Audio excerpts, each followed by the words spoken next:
Big deal. That's always went with the territory. I'll see you in Disneyland. My defense, because I am such a part of it. I mean, I obviously I'm going to bear the consequences, so why not bear the responsibility? Okay, sir, is she still alive? You alive? When was the last time you saw her? Mama, I killed Dean. Brian? Ma'am? What are you doing? Yes. Oh, God. Welcome to 50 States of Madness.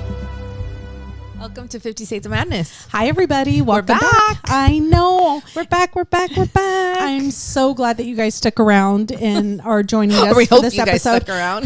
You know what? We don't know. But you know what? We'll talk to ourselves. We don't care. Yeah. We like doing this so much. So, We're here. Yeah. We've been gone for 3 weeks. yeah, probably Yeah. about 3 weeks. But We just got back yesterday? day Day before, before yesterday. I don't even remember. I don't even know what day it is, to be It's honest just with day you. to us. You know, that's just how we roll in the summer. Yeah. It's just day. It's just days. Yeah, so. But yes, we had an amazing trip. We were gone for 2 weeks. We Yes. had so much fun. We got to visit some very, very incredible places. And I don't know about you, but I think Ohio's pretty cool. We I got to love give Ohio. Ohio a shout out. Ohio's like, I don't know what I even thought to like. I didn't really have any expectations. I didn't know what to compare it to because But it was amazing. Like everywhere Beautiful. we went, Cincinnati was my favorite. Columbus was my favorite. I want to move there. Yeah, Cincinnati is regardless that my son lives there or not. Like regardless, like I won't move because he's there. That's not influencing my move. Right. But yeah, no, the cities that we went to in Ohio, like everything was absolutely amazing. The first night that we got there, we went to Cincinnati. yeah, it was clean. Yeah. The people People were so nice. amazing. So very, very nice. So helpful. It was almost like, and don't ruin it by putting some mean comments. People from Ohio who hate Californians, but Yeah. everybody we ran across were actually excited that we were from California, Yeah. which is a first for us. Yeah, they were just like, "What? What are you doing here? I know. Why are you here?" But it was so cute and they were so sweet. Yeah, they were. Everybody Yeah. was so nice and so helpful. But tell about why you love Cincinnati so much. Cincinnati, like, we went and we did a ghost tour on the very first night. And after the ghost tour, we were parked across from this huge park. It was a park. Yeah, we met at this theater. Yeah. But across from it is this big park. And in it was the middle. like this music festival. Amazing and music as soon as festival. we pulled up, I heard it was like a cover band and they were singing Earth, Wind and Fire. And then they were singing the Gap Band. And I was like, God, this is going to ruin my ghost tour because I can't stop dancing. And she didn't. If you guys follow her on Instagram or follow us, any of us on, you would have seen her dancing down the street of Cincinnati. I couldn't stop. And then, so we ended up, we had to check it out. We met this really, really cute little girl there who had a pit bull. Oh, so cute. She was just walking her dog. It was just like a party in the town. Yeah, it was a park. party in the park, and Yeah. it was just so It was so freaking cool. It was so much fun. Is that what you're talking about? Why I had so Yeah, much fun? no, Oh, okay. yeah, I was it like, was the did I do music something? Yeah. No, It was just the music festival was amazing. Yeah, I had so much fun there. Like I didn't want to leave. I was like, can we stay here? It was really, really nice. And then we tried some rolled ice cream, which God, I can only find one place here. So if anybody knows other than something called Holy Roll in LA on Melrose, if somebody knows of a place closer to us, I would really like to get some rolled ice cream. But it was pretty cool because you can choose what goes inside it, some toppings. It was really amazing. We loved our rolled ice cream over there. But we went to like a couple different places to eat that we don't have here in LA. Yeah. I got a job at Waffle House. She got 2 jobs. I got a job at Piggly Wiggly. These are like my bucket list things. I know my bucket list is way different than most people. And I just embrace it. It's okay. But I've never been to a Waffle House before. I never had either. And so amazing. I was like, we have to go to a Waffle House. So we got there and the people were just like, what are you making like such a big deal about Waffle House? But they embraced it as well. Yeah, they hired me on the spot. She got a name tag. A hat. She even got a customer. There was a customer there, Daryl, and he said that shout out Daryl. Shout out to Daryl because he said he's gonna come back looking for her because he honestly thought that she was gonna start working there, and he wanted to be her first regular. Because I took the plates from the waitress and I was serving us. So he thought she was the waitress. Thought that I was like on my first day. Yeah. He was amazing, Daryl. Yeah. So they gave me like a name tag, and so then when we went to West Virginia, because we went to West Virginia, Indiana, Kentucky, and Ohio. So they're all connected. Yeah, we're in 4 different states. But when we went to West Virginia, we got off the freeway and I spotted Piggly Wiggly, and I was like, "You have got to be kidding me." Because we did, and we'll probably have to do a whole episode on the places we went because we did do a lot of stuff, and I know some of you would like us to get to the story, and we'll kind of cover why we're doing this story. But yeah, we did do like Point Pleasant with the Mothman Museum there. We didn't go into that, so but much stuff. We did a lot of stuff. Yeah, but so I came home with 2 jobs. Yeah. And we went to a lot of insane asylums. I think we just need to do an episode just on all the asylums that we visited because we have a lot of stories from them. I marked a lot off my bucket list. I have to say this was a very, very good trip. Yeah. But on the way back from West Virginia, it was kind of like a last minute decision, like kind of like hey, she goes, I see Athens here. There's an Athens asylum that was here. I'm pretty sure. It was the Ridges. It was called the Ridges. And it was the one thing that we didn't have we didn't have it on our list. It was on my list of places to go to, but it was kind of like really out of the way. We thought it was. We thought it was out of the way, and then quickly realized it wasn't. It was kind of like we were making a circle back home, so we were going to hit it. So we decided to stop there. So that is why we are doing the story we are doing today, because we got there and we met these people. We met a few people, but we met a woman named Fisher, and then we met Lydia. Shout out to Fisher. Shout out to Lydia. Richard. And shout out to Richard. And they were doing something called the Athens Photo Project. Yeah, so it's this project that was started by this teacher that teaches at the university there. Mm-hmm. And so there's a university there because they turned this, which a lot of them they turn this asylum. And I don't know, to be honest with you, I don't know the history of the university. I don't know if it was there adjacent to the asylum or mental health facility, or if it was something that came about after. I think it was something that was adjacent to. Right. Because I believe the mother of one of the patients there, she worked as a photography teacher at the university. And her son was in this mental facility.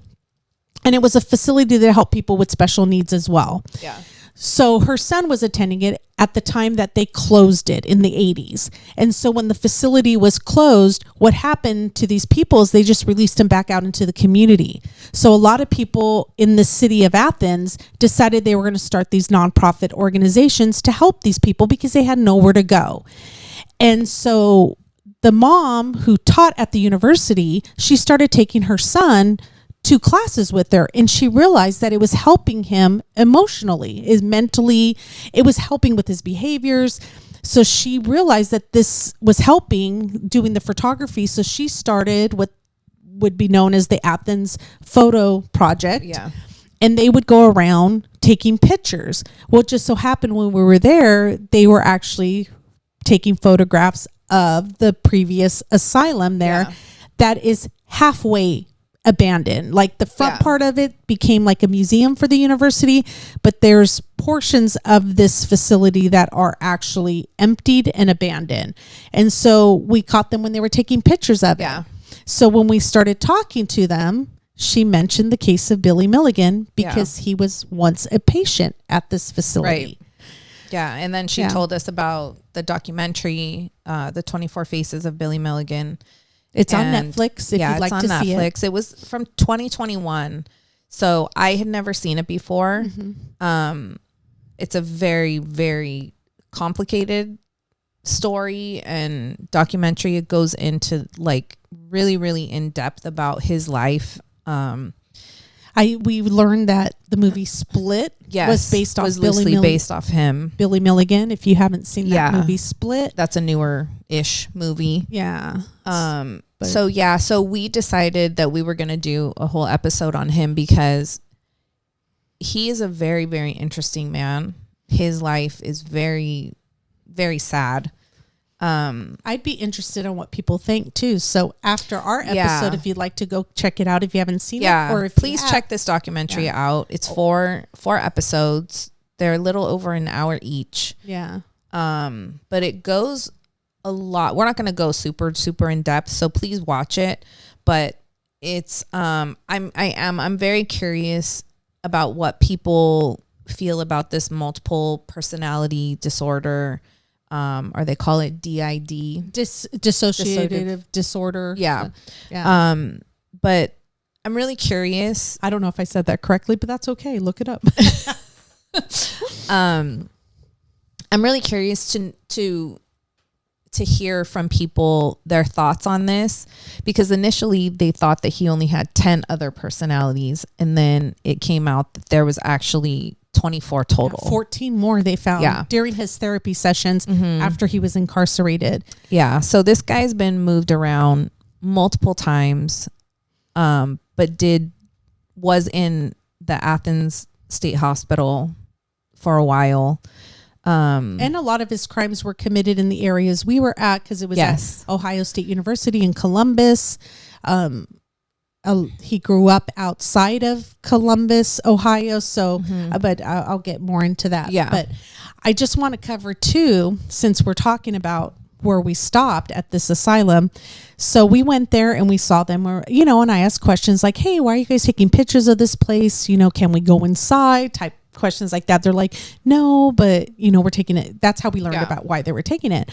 But Gina and I started walking around taking photos at this place, and it is hot and humid at this point. It is. It was probably only 86 degrees, but the humidity was like topped at 80. So it felt like it was 98. It was just crazy. It was very, very hot. It was very hot and muggy. It's like a very muggy feeling. So when we were walking around this building taking photos, I was telling Gina, take pictures of me up on this ladder, let me get you, So then we're walking towards this one part of the building, and we're about, 25 feet away from the building, and you just suddenly felt like air conditioning was on us. And we looked down, and about 25 feet ahead of us, there is a basement window of this building that is actually broken. Yeah. And there are wooden panels like on all the other ones, but it was like kind of blowing at us like an AC. It felt really, really good. Very strange. I mean, and obviously there's no air conditioning in this building. No. And the buildings inside are grossly humid. Yeah, because we were at another sanatorium where we were down in the basement, up in the upper levels, and it was hot and muggy. Oh, yeah, it was. Because it gets so hot and muggy in Ohio, but I swear it felt like they were full blast blowing, and it was AC. Just in that area where it was so cold. We sat up against the window to take photos against the window, and it felt like the AC was blowing on your back. It was so very bizarre. Strange. So if anybody has a reason for that, I mean, granted, maybe it just stays really super cold, but I'm going to tell you, even at night, it doesn't get that. No. Temperatures don't drop to that level. No. It felt probably it was blowing about 50 degrees. Yeah. It was very, very cold. So we just found that to be a little bit strange. So any of you that believe in the paranormal, can go down that route, which our minds kind of went to. Yeah. But we didn't see anything strange or anything. No. But we haven't looked at our pictures closely either, because we did take pictures inside. Yes, we have hundreds, if not probably close to 1,000 pictures that we took on our whole trip. So yeah, it was a lot of pictures. Yes. So I just wanted to let you guys know about that, and if you wanted to make comments. But we'll get into the story about Billy Milligan. Okay, so let's get into it. Billy Milligan was born William Stanley Morrison on April 14, 1955, to Dorothy Pauline Sands and Johnny Morrison. And I just want to add that if he wouldn't have been Milligan, he would have been Billy Morrison. She knows what that is. I'm like, who's that? At least If you guys like music, then you'll know who Billy Morrison is. If not, then just, go with it. Never mind my joke. Yeah. So his mother, Dorothy, grew up in the small Ohio town of Amanda, southeast of Columbus. She was a beautiful girl who loved to sing. Her father abandoned her at 8 years old after her mother died. Her very strict Catholic grandparents raised her. So at 18 years old, she married her high school sweetheart, Dick Jonas. However,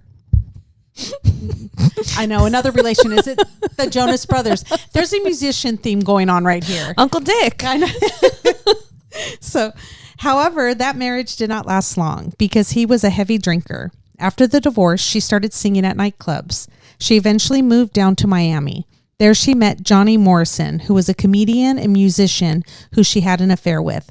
She had 3 children: Jim, born in October of 1953, Billy, born in 1955 on Valentine's Day, and Kathy Jo, born in 1956 on New Year's Eve. So I just thought it was really funny that they were all born on holidays. Yeah. I don't know. Except for the first one, right? Except for the first one, but October, any day in October, you're a Halloween baby to me. Of course. Yeah. Of course. When Billy was a month old, he stopped breathing. He was rushed to the nearest hospital where they found a growth in his throat. He was revived, but the staff at the hospital thought he would not survive. Their father was very jealous of their mother, and on more than one occasion, he was physically abusive towards Dorothy. Johnny struggled with fatherhood and meeting the medical needs of his family, and this overwhelmed him. He borrowed more, gambled more, drank more. He was hospitalized for acute alcoholism and depression in 1958. In what appeared to be a suicide attempt, Dorothy found him slumped over a table, half a bottle of scotch, and an empty bottle of sleeping pills on the floor. A few months after this attempt, on January 17, 1959, Johnny died by suicide from carbon monoxide poisoning. So at one point, the mother kicked him out of the house because he was being very, very abusive, Dorothy. And so then he goes and he, he actually, ends up killing himself. And in a note he wrote, it said that Dorothy was driving him crazy. Right. So he's blaming her for the reason for what he did. And it's kind of sad for it's the horrible kids, to have to live with that for your whole life, knowing that somebody offed theirself because of you. Yeah. And it maybe not, but they, in their mind, it was perceived to be your issue, like your fault. And maybe that was just, something that he fell back on. Like, I have to blame it on somebody. Like, it can't just be my bad doings, you know, like I have to blame someone. Why not her? Yeah. Or, I always see like one last attempt of a narcissist trying to get at you. Of course. I'm going to go out with a real bang. Yeah. I'm going to take you with me. Yeah, exactly. And she didn't share this with her kids for years. Mm-hmm. They didn't know how their father died. Yeah. So Dorothy took her children and moved away from Miami, eventually returning to the farm she grew up on. There she remarried her ex-husband. This marriage lasted about a year. Never go back to the ex, especially if it was a bad marriage to begin with. Yeah, I mean, why was it going to be any better? A lot of people do that though. I've known a few people who have like got married, divorced, and then remarried the same person again. And how did it work out for them? Actually, one that I know of, I don't want to say where I know her from, but it's working well. Perfect. Yeah. Sometimes I do think some people need like a wake up call, and maybe if you get married like super, super young. Yeah. And then it doesn't work. And then you wait later in life when you're more mature. Yeah. And get back together. Maybe it might work. Yeah. And I just think some people, they mature, they change, or you tolerate more because you realize the grass isn't greener on the other side half the time. Exactly. Yeah. So she took a job at the DuPont factory and went back to singing at nightclubs in Columbus. In 1962, she met Chalmer. You're going to say it for me. Chalmer. You said it right. Chalmer. Did I? Mm-hmm. Chalmer Milligan. It's a name I've never heard of before. Have no clue. No, I had to wait for it to be on the screen so I could see like what they were actually saying because I needed to see it spelled out. Yeah. Because they kind of said it quickly And then they quickly said the daughter's name too, and they sounded like they were the same to me. Yeah. But they're very similar. But yeah, I was very confused until I saw it written out. Yeah, it's spelled like Chalmer, Chalmer. So she met Chalmer Milligan. In the beginning, he was very charming. Charming Chalmer. Charming Chalmer. That's kind of hard to say that 5 times fast. Like I can't even say it once. And he seemed like a really nice man. He had a daughter, Chala, with his first wife. He was very protective of his daughter, who was the same age as Billy. Dorothy and Chalmer married in Circleville, Ohio on October 27, 1963. And Chalmer adopted Dorothy's children, and Dorothy adopted his daughter. And her and her kids legally changed their surnames from Morrison to Milligan. That's a pretty big thing to like. It's one thing to be a step parent, but to actually adopt those kids. Yeah. That's a big thing to take on. That takes on a lot of responsibility. Yes. You know? However, he became very controlling. He was a heavy drinker and became violent. One night, he was seen by the children banging their mother's head into the tile. He would slap, punch, and drag their mother by the hair. The violence escalated. He started turning this violence on the kids, but it seemed most of his hate was geared towards Billy. The police were called to the house on multiple occasions, and they did not remove Chalmer from the house. So the cops are called. She's bleeding. She's beat up. And at one point, Billy tells the cops, aren't you going to take him away? Like, why are you keeping him here? And one of the cops said, well, if your mother was a better wife, then maybe she wouldn't be getting this. Yeah, so basically she deserved what she got. Yeah, it's her fault. Yeah. She wasn't doing what she was supposed to be doing, apparently. I feel like back then, like, I know saying back then makes it sound like it was like in the 1800s, but, you know, it's a different generation, 1950s, obviously. Yeah. I felt like there was a lot of that, like, going on. That mentality, like, too. Mm-hmm. Absolutely. Yeah. Where the wife stayed home, didn't have a job, was just waiting for the husband to come home to serve them dinner and do whatever they needed to do. And obviously life is not like that anymore. You know, there's the majority of people, I would say both husbands and wives both have full-time jobs in order to make it in the world. But yeah, I think that was like just kind of a known thing back then, that Very generation. common. Yeah. So growing up, Billy kept to himself. He did not run around and play with groups of kids like his sister and brother. He would not participate in group sports. He was very close to his sister. The 3 siblings played together often. Chalmer would often take the kids to his father's 88-acre property in Bremen, Ohio. It became a place where Chalmer would discipline the kids. It's Bremen, Ohio. I don't know what I said, but I might have. I feel like Bremen, Ohio, right? Just try to like picture in your head 88 acres. I can't. I don't even know what that's equivalent to.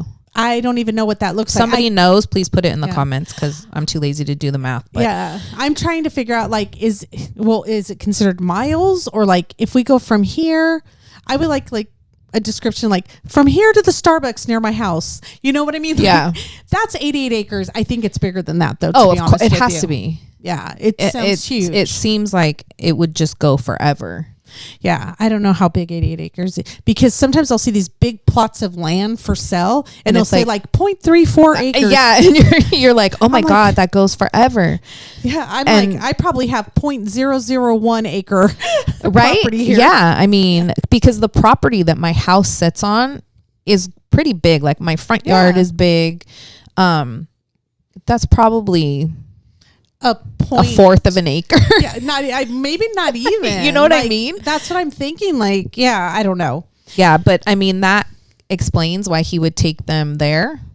Yeah, it was so huge. And you could be on one end and they could be on the other end, and nobody would hear what you're doing to anybody. You could be on one end and the people on the property don't even know you're on their property. Exactly. So, yeah, and I think that's why he would take them there.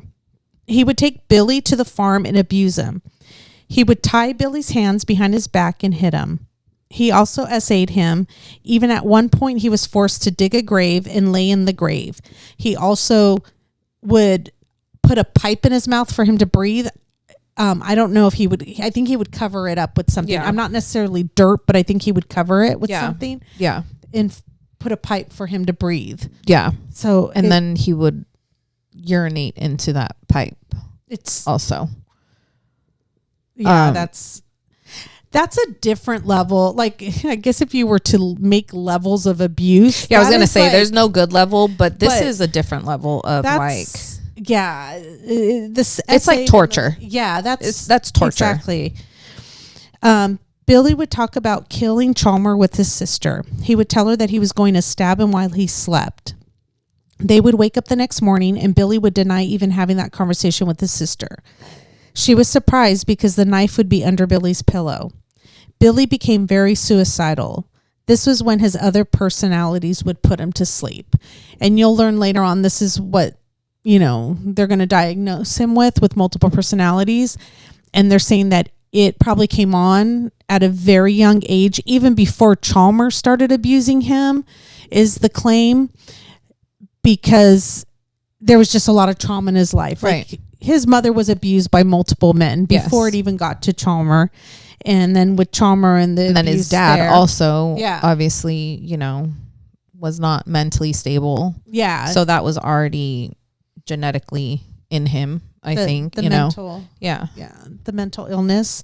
So yeah, it's just, this kid was not dealt Not at all. a very good life. Not at And all. even out there, I mean, and some people witnessed this, and people were coming forward in the documentary talking about the abuse that they saw. And one girl actually said that she heard screaming from the barn that was on this 88-acre property. And she actually went over there to go see what it was. And at the time, she only saw Billy there tied up, crying. Right. And she ran. She got scared. Yeah, of course. But imagine at, at that age yeah, seeing something like that. 8 That's to 10 years terrifying. old. Yeah. So You're afraid. Oh, absolutely. So at 18 years old, Billy started doing marijuana and drinking. He began doing petty crimes.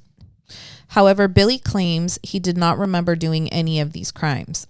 In 1972, he was arrested in Circleville, Ohio for kidnapping and rape. He and a friend picked up a couple of girls. His friend went off with one of the girls to have sex with her. However, Billy claimed that he just sat and drank with the other girl, that he would never do that. In 1975, Billy was imprisoned at Lebanon Correctional Institution in Ohio for rape and armed robbery. He was then released on parole in early 1977. Billy started doing harder drugs, taking speed, and drinking.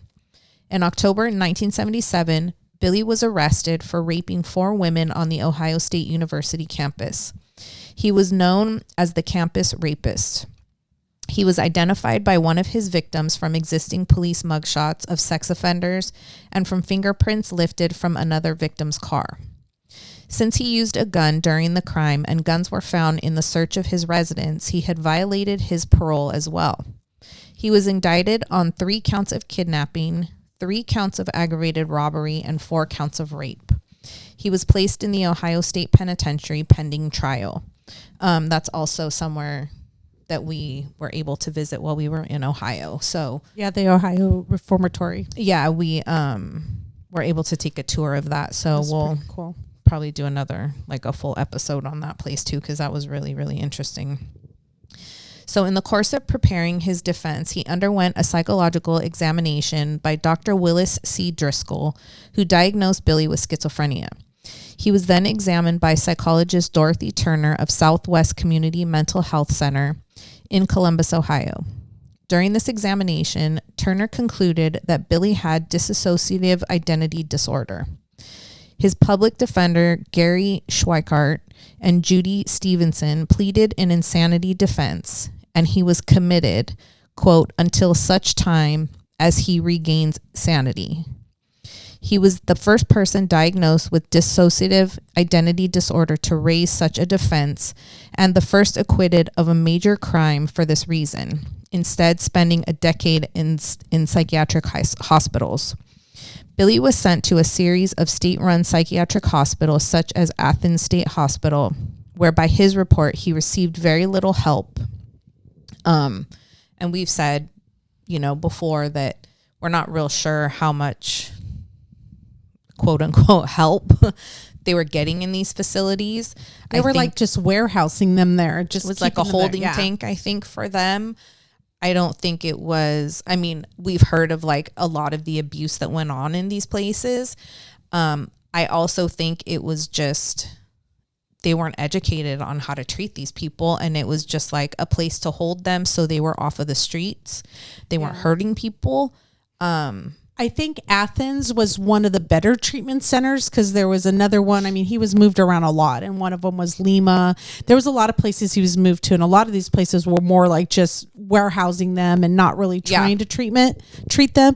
Athens, they actually were excited to get him because they treated him like a celebrity. They never had anybody with multiple personalities. Right.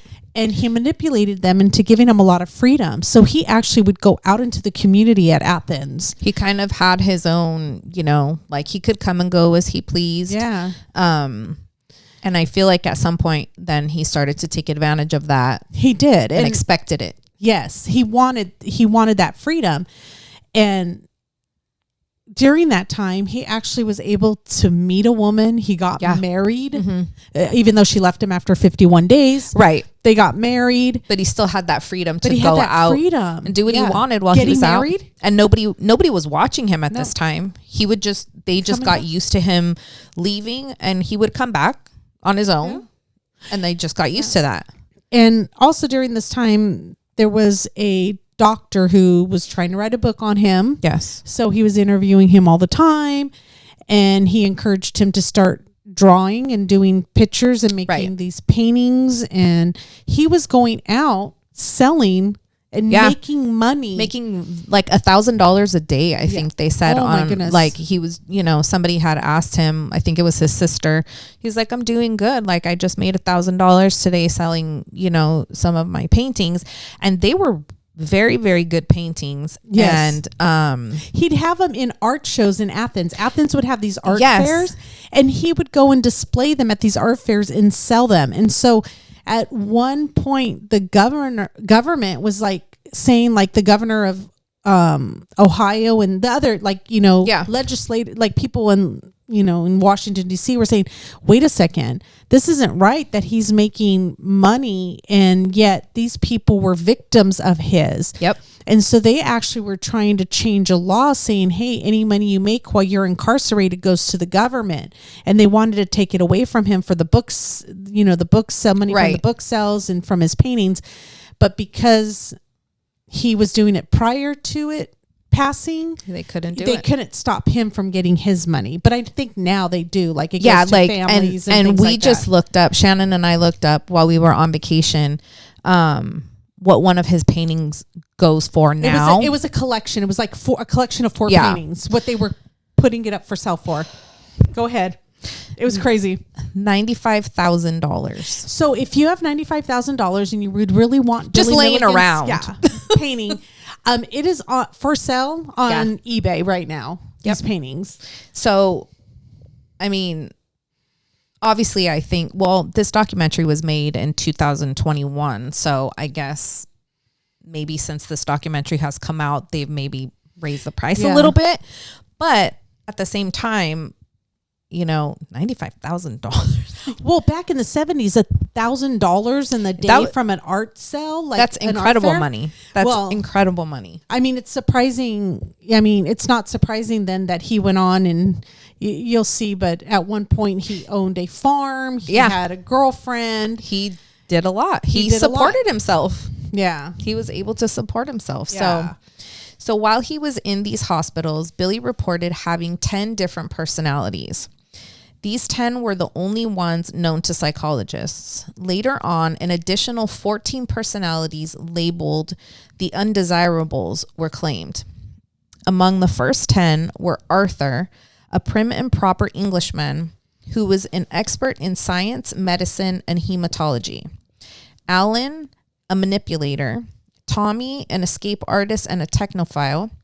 Reagan, Vodoscanovich. You just got to say pretty good. You just got to say it fast. He was a Yugoslav communist who Milligan claimed had committed the robberies in a kind of Robin Hood spirit. and Adelena, a 19-year-old lesbian, shy, lonely, and introverted, who cooked for all the personalities and craved affection, and who had allegedly committed these rapes. So Billy received treatment from psychiatrist David Call, who diagnosed the additional 14 personalities. So now we have 24. Yeah, they just kept on popping up. Yeah. That's a lot to keep track of. It is a lot. So in 1986, Billy had escaped the mental facility where he had been committed. During this time, he went by an alias, Christopher Carr, and might have been guilty of abducting his roommate and killing him, one of 2 murders in which Billy is suspected. So there's like, in my eyes, there's no way he didn't do this. Like he did this. Yeah, they just don't have the proof. Yes. To me, there's a lot of proof, but nevertheless, I think he did this. But yeah, I think it's funny how they say might have been guilty. Yeah. But yeah, I absolutely believe that he's the one that did it. So Billy was released in 1988 after a decade in psychiatric hospitals, where he moved back to Lancaster, Ohio, with his mother for a couple years. On August 1st, 1991, he was discharged from the Ohio mental health system and the Ohio courts. So he's done. Like, he's been discharged completely. 30 years. Yeah. Even though he was living a life in between all this. It wasn't like... True. Yeah. Yes.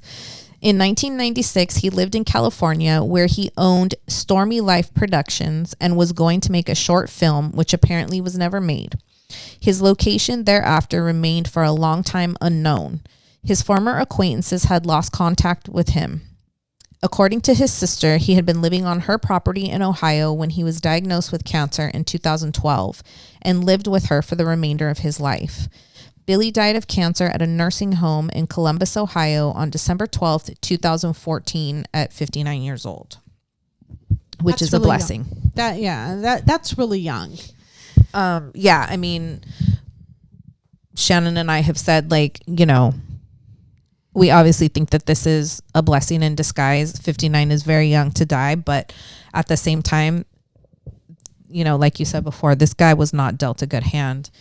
He lived a lot of life. He spent, I would say, more than half of his life either incarcerated in a psychiatric hospital in something, and just tortured and the abuse and the trauma and just everything. Even if you don't believe that he had multiple personality disorder or not, you can't deny the fact that he had a rough childhood. Oh, 100%. That is something that you wouldn't want to wish on your worst. And I wouldn't want to wish it on any child. And I got to say, I don't care who you grow up to be. Mm-hmm. I don't care what kind of monster you grow up to be.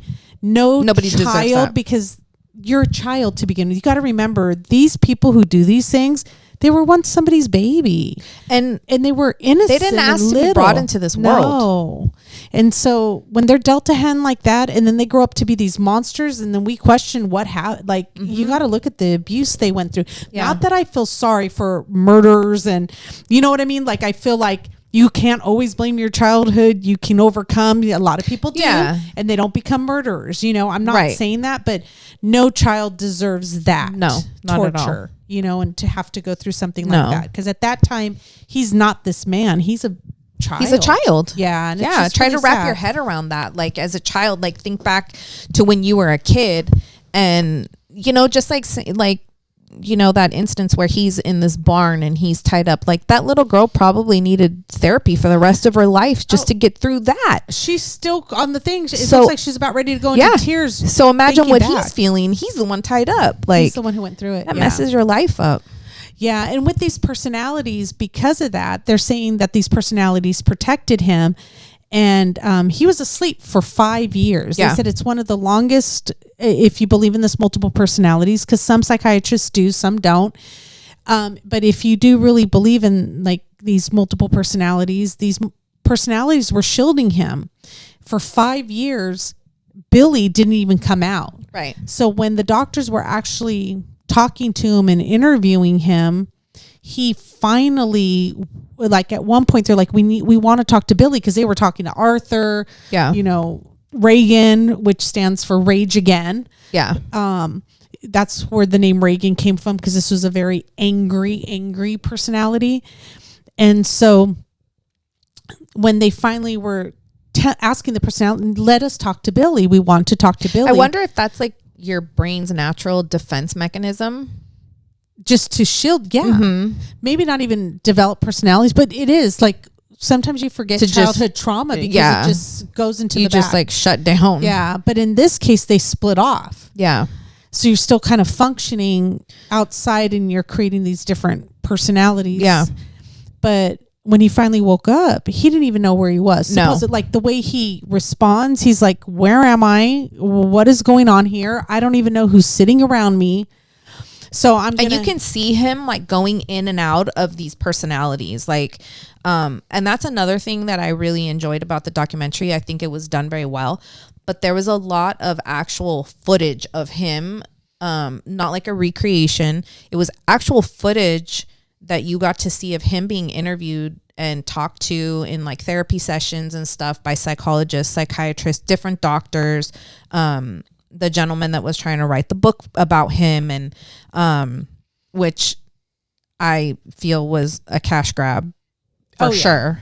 I don't truly feel like he was there for the right therapy. reasons. I think he just saw dollar signs. But and you say that because a lot of the doctors claim they saw this going in and out, but they did interview some people that saw him in these facilities and who weren't their doctors. Right. And they said they never saw anybody else but Billy. Like to them, it seemed like he was putting on an act for the doctors. Right. So I wanted to kind of talk to Gina about some of the things that, I questioned, as to maybe the legitimacy of his claims. So there is a Dr. Wilbur who is the author of the Sybil book. So Sybil was a very popular book. Yeah, back like in our childhood. Yes. When do you know when it was written? I don't know, but it had to be. I just remember it being like when I was, I don't know. I think, maybe it was in the 60s. I think it was in the 60s, because that's when he was in these in and out was in. So it was written or in the 70s, like, maybe the late 60s. Before we were born, but still, I remember as a child reading the book, seeing the movie, hearing about it, like talking, it's a very, very popular book about, a girl that has multiple personalities. And, it was just, Sally Field played Sybil in the movie. Yes. So this Dr. Wilbur, she's the one who, worked with Sybil and was Sybil's doctor and, kind of brought to the forefront this multiple personality. I don't know if it was something that was around prior to this. I'm sure it probably was, but, there's a lot of controversy as to her being part of it. And of course, like I was talking to Gina about this, about how you would bring the expert, and she was probably an expert in it because she dealt with multiple personalities before. But some doctors don't even see this during their lifetime. Like they don't even deal with one patient. Here she is with her second patient. Yeah. And a lot of people, a lot of other doctors are claiming or suspecting that maybe she implanted the idea of multiple personalities into his brain by putting him under hypnosis or a trance and kind of putting in the idea for him to create these personalities. Yeah. Yes, I think it's absolutely a possibility. She probably saw dollar signs too. She made a lot off of Sybil. Exactly. So she's like, okay, number 2. However, I feel, and I would love to hear people's feelings after watching the documentary, how you feel about this, but I feel like he was truly suffering, and he was suffering from this. I don't feel like he was making this up. I really think this is something that he truly, truly suffered from. You could just and that's why I really like seeing like the actual footage of him going through these interviews and being questioned in these therapy sessions and stuff. I mean, and again, like we've said, he could be an excellent actor. Academy Award. He could be if he was acting. But when I go back and I look at all the things that he was subjected to from childhood, starting with, you know, this growth that he had in his throat, which he stopped breathing. Who knows how long his brain went without oxygen.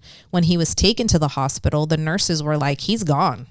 Yeah. And the mom insisted, like, no. And, you know, gave him to the nurses and were like, no, you need to bring him back. Like, so he was gone. So who knows technically how long he was without oxygen. And, you know, I think we all know that does some damage. So I think that might have been like had some effect on him. And then just all the trauma that he was subjected to from multiple people in his life, not just one, multiple people. And then it just continued to go, you know, like the more people he knew, the more they would torture this guy, you know? Yeah. So I truly feel like this was the truth. This wasn't a front. And I know how you mentioned how he went in and out, and in the documentary, they talk about the different accents, and they kind of mention like, where else would he get these accents if they weren't legit? Right. And so, but there was something that the sister mentioned. There was a TV show in the 1950s that they would watch, and it had it was kind of like a Saturday Night Live or kind of a sketch type of show. I forget the name of it. They do mention it.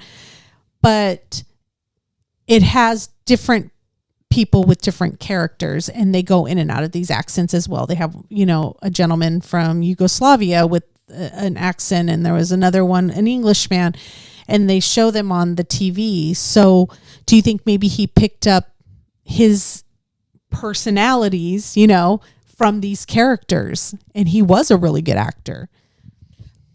I mean, yes and no. Maybe it was like something that was just kind of like in like a childhood memory. Yeah. But I don't think that would, when you hear this man talk, he literally sounds like he is from these countries. He's got the thickest accent. And I don't think that's something that you can just do. Like just it's you can't. Shannon's dad is from England. Yes, he is. And has a very thick accent. And I speak very good English. And she hasn't picked up the accent not at all. And has been around him English for how long, you know? But then again, I look at Savannah, your daughter. Yeah. Lived in Texas for the blink of an eye, and she's back here yawling everybody. So she was talking the other day, and Gina's like, when did she get that accent? I'm like, since she's been back from Texas. I'm like, who are we talking to? She got it in Texas, and I mean, got the twang. And we've made the joke too that when Shannon and I travel, wherever we travel to, she's coming home with the accent. Like, not even coming home with it. She's got it immediately. Like, I'm talking to them with my accent. Yeah. I do pick it up it's not that I pick it up very fast. I can mimic. I think I'm a very good parrot. So if I'm hearing it, like I would hear it, like I hear TV shows, and then I'll say it right away, and I might be spot on. I might not. Half the time I'm not. But sometimes, you know, I can pick it up and I can parrot it. But if I try to continue it, it won't continue. Right. I mean, look at Heidi. If we've all watched Rare from Radio, you know, how hard Dan used to. What are you talking about? Dan used the best to, accents. But Dan used to tell her, like, I want you to say this with an Irish accent. And she would... It wasn't an Irish accent. I don't know what kind of accent it was, but it was good, Heidi. So, you know what I mean? Like, I think it's hard to just break into these accents and like, please go back and watch this documentary because it just happens like so quickly. Yeah. He sounds like he's from Yugoslavia. Yeah. It does. And they did kind of mention like, oh, you know, he wrote letters in Arabic and he actually wrote these letters. But when you watch the documentary, there's some that say like, no, he got somebody else to write it for him. Yeah. So I don't know how true it is. And they also said like one of the doctors, when he was in the military, he went overseas, he learned another language, and I forget the name of the language. It's like Serbian or Serb something, or it was for the region where he claims that his person or his personality was from. So he tried to speak to him in that language, and all of a sudden Billy's personality would change to Arthur, who's an English accent, who doesn't, so it just... Some of it, there's a lot of back and forth, and it is. There's a lot of stuff that's questionable, and like I said, this guy could just be an excellent A-list actor, or maybe maybe his personalities don't know the language, but they carry on these accents as a front to cover. Maybe it is something from his childhood. Maybe the personalities are real, and they distinguish themselves based off different times in his childhood. Yeah. Like if, you know what I mean? Like when did this personality appear? Well, when did it appear during the time he was watching this show? And that's why that personality took on the English accent, the Yugoslavian accent, not necessarily that he's acting it out by remembering, but this is when these personalities appeared. Right. I just feel like for all the trauma that this man endured in his life, it had to have had some sort of effect on him. And we are not forgetting about the victims. No. He did have 100% victims here. No. They deserve somebody to pay for their crime. Absolutely. Absolutely. But then you start questioning, and I just want to, for clarifications, and I didn't say it earlier, sorry, Mr. Chalmer, he passed away in 1988. But he claims that he never abused the children, and that's his claim. But the mother did say that there was violence in the home. She ended up divorcing him after she found out she was having an argument with them in front of the kids. He ended up picking up Billy, throwing him against the wall. The brother ended up running over there to get between them. He threw the dad, Chalmer, against the refrigerator, held him by the neck, grabbed a knife nearby, put it to his neck, and told him to leave. And from that point on, I think the divorce, it kind of slowly, I mean, he ended up coming back and going out, and they ended up getting divorced eventually, Dorothy and Chalmer. So also I wanted to mention that he goes from one personality into another one without skipping a beat. And my understanding is that the personalities were protecting him, like we had mentioned, and Billy was hidden for 5 years, and Billy comes out, like I was saying, with no knowledge of what's going on. Like, hey, what's going on? Who's here? Who's there? And my understanding of multiple personalities, and I could be wrong, I don't know, because I don't know anything about it, to be honest with you, is that the other personalities, when they're not there, are they paying attention to what's happening, like outside? Mm-hmm. So for him to jump from one to another, so let's say the guy starts talking to him in a different language, and all of a sudden the English guy pops up, and the English guy is answering him or talking to him or whatever it is, because he kind of knows what's going on, right? Or like if they're talking about a subject and he'd switch over to, with the English guy, and he switches over to the Yugoslavian guy, then all of a sudden he's answering the question without being disoriented, maybe, or without being like, oh, what was the question? It's like he knew what was going on, what's happening, but why didn't Billy know what was going on or what's happening? Yeah. So to me, that because he was hidden for 5 years. He was hidden for 5 years. So the other personalities know what's happening outside, and maybe Billy only didn't, but that's kind of was like a little question in my brain, like, oh, he's faking it, because sometimes he knows what's going on and other times he doesn't. Mm-hmm. So I don't know. No, I think that's I didn't think about that while watching the documentary. That never popped into my head. But I mean, I think there's a lot of moments in this documentary that will make you question things like that. Yeah. Little things that just pop up where you're like, hold on a second. And I think it's just something we'll never know. Clearly he suffered from some sort of mental disorder of some sort, whether it was this dissociative identity disorder or something else. He was obviously schizophrenic. Yeah. Oh, definitely. But I really feel like he at some points, because if you watch his interviews and you watch like just him talking, I feel like the majority of the time he was just lost.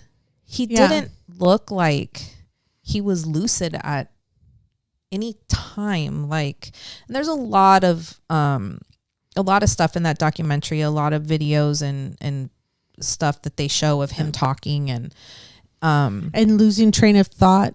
Oh, yeah. Do I have multiple personality disorders? I lose where I'm at quite a few times. Oh, sounds familiar. So yeah, I really feel like this man was suffering. And I really don't think that it was a made up thing. I really don't. I really don't. I'm still on the fence about it. I'd like to hear people's perspective on it. I kind of flip back and forth. I'm mostly on the side where he's faking it. I think he's trying to get away with something. I think he's really smart and intelligent. Which is very typical because we usually do not agree about anything. I'm actually surprised that you're on the side of normally it's flip-flop. Yeah. And I'm normally on the side like, oh, well, but this one I was just, I would go back and forth. And especially since, there was a point in the documentary where at first I'm like, oh my gosh, he would write in different languages. Like, oh my gosh, definitely. Like, that's for sure, multiple personalities. And they do mention that you're never going to know more than what you know, like even with your other personalities. Like if you don't speak French, you're not going to have a personality that tends to speak French. That would be very strange because you just don't know the language. But because it's not demons that are possessing you or taking over your body. But I was like kind of really surprised, like, oh my gosh. But then you learn that he actually got someone in Lima with that came forward and said, oh no, he would write letters in English and ask me to translate them to Arabic, and then he would send them.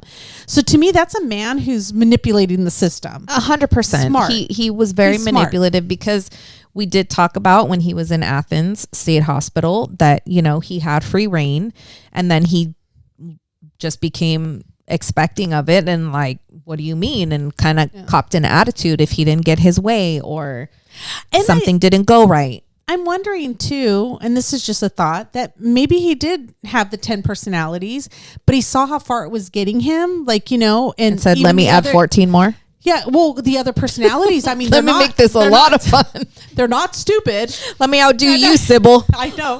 So I'm wondering if maybe, he's like, wait a second, I'm getting some notoriety from this. And maybe even if it's the other personalities and not Billy taking charge at that point, saying like, I'm going to give them what they want because I'm getting all this attention. On it, yeah. So who knows? But watch the documentary. Tell us what you think. I think it was really well done. Yeah. It's on Netflix. It's called The 24 Faces of Billy Milligan. Yeah. There's also a movie called The Crowded Room. Yes, based on him. On Apple TV.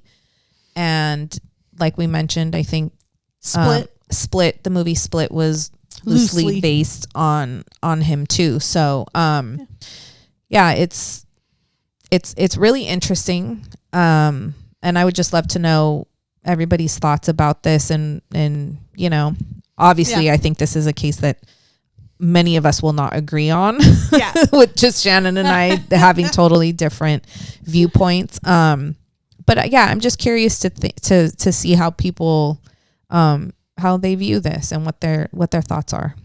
Yeah, wonderful. Yeah, so thank you for joining us for another week, and we will be back next week. We will have the next few episodes. We're going to be diving into our travels in Ohio, West Virginia, Indiana, and Kentucky. We did some really cool stuff out there, so we're going to be doing a few episodes on that. Yeah. So stay tuned for that, and we will see you guys next week. Bye. Bye.